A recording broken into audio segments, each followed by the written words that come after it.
Whenever the 1897 novel Dracula by Bram Stoker comes to mind, it is often accompanied by one of the first films of the 20th century that chose to tell the story of this eerie novel, Nosferatu. Directed by F.W. Murnau, this film would become the inspiration for the modern-day version of Dracula that we have come to know. A lurking, pale being with fangs that feasts on the blood of mortals in the dead of night. However, Nosferatu might not be the shining star that we all know it to be. There are actually some substantial controversies surrounding the popular black and white picture.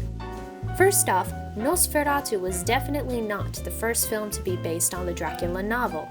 A director named Karli Latje actually made the first attempt at this with his film titled Dracula's Death in 1921.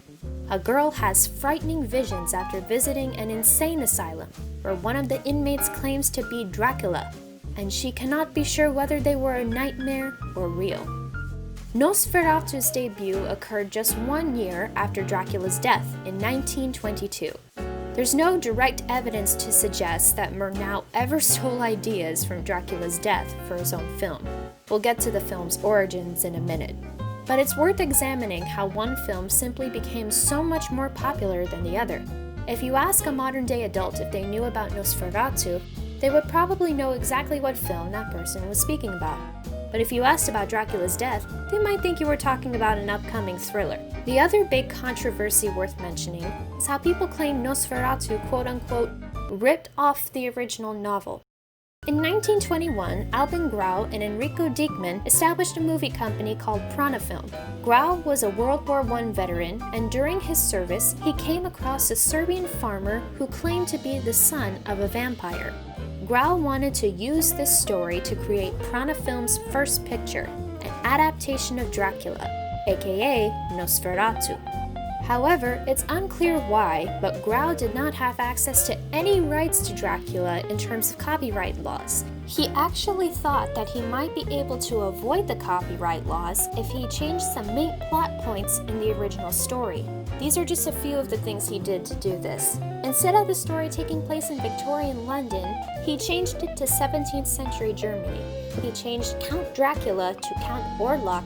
He completely cut out the character of Van Helsing, and he completely nixed the original ending. He even stole the movie's name, which only showed up a couple of times in the book.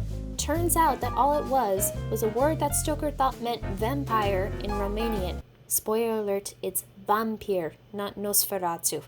All in the name of avoiding copyright. And you might think, well, if it's still in circulation today, it looks like they got away with it. Turns out it all backfired for the film company, very badly. The late Bram Stoker's wife, Florence, received an anonymous tip concerning what Pronafilm did.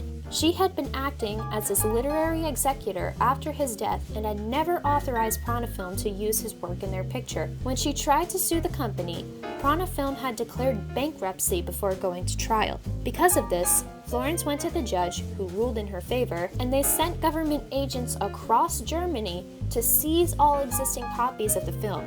Despite Florence doing everything she could to stop the film from being accessed by the public, even going as far as to burn copies of it that turned up in Europe and endorse another adaptation of his work by Universal Pictures in hopes to overshadow the previous film, somehow tapes of Nosferatu made its way to the United States.